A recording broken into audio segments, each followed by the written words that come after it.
Astăzi o să vă vorbesc despre tinctura de castan, salcâm și liliac. Această tinctură eu am făcut-o în primăvară, dar se poate face și cu flori uscate. Eu acum nu am flori de liliac uscate, dar se poate face foarte bine și cu castan și cu flori de salcâm. Pentru că și acum sunt persoane care au spre vânzare flori de castan, de salcâm și de liliac. Deci se pot găsi și se pot cumpăra. Eu mi le-am pus la uscat și să am și flori de castan și de salcâm, dar în schimb cele de liliac mi s-au terminat. De la castan se pot folosi florile, scoarța și frunzele.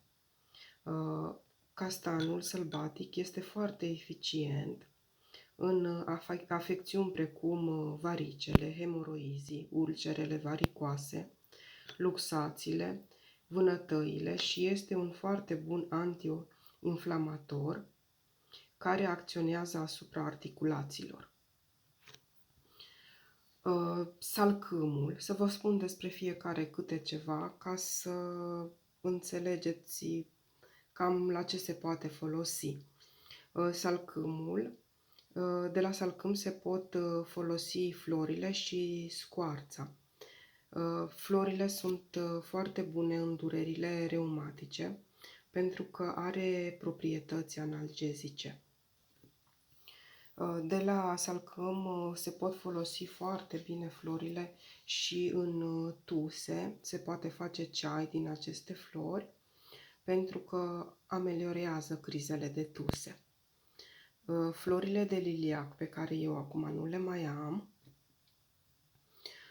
sunt foarte bune pentru că și acestea ameliorează durerile reumatice și durerile articulare.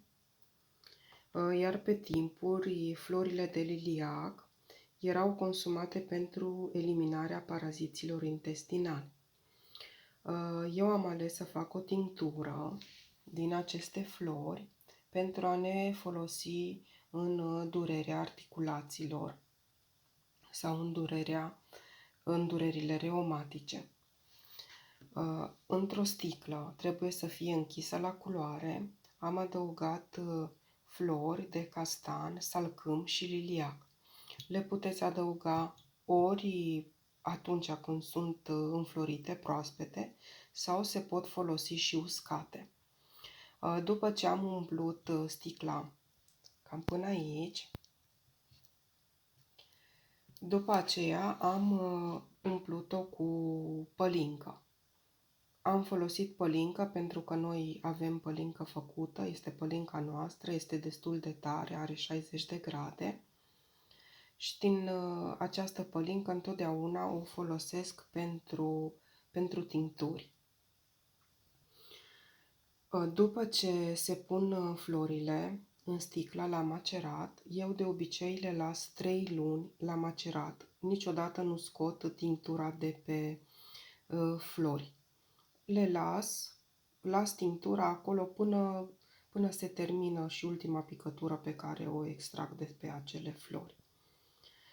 Sticla trebuie neapărat închisă la culoare pentru că dacă e lumină o să decoloreze conținutul și o să afecteze calitatea acestuia. Aici se poate vedea tinctura, are o culoare foarte frumoasă, dar această tinctură este foarte eficientă în dureri articulare și dureri reumatice. Am folosit-o pe noi, știm că folosește cu succes și astfel vă o recomand și dumneavoastră. Sănătate multă vă doresc și numai bine!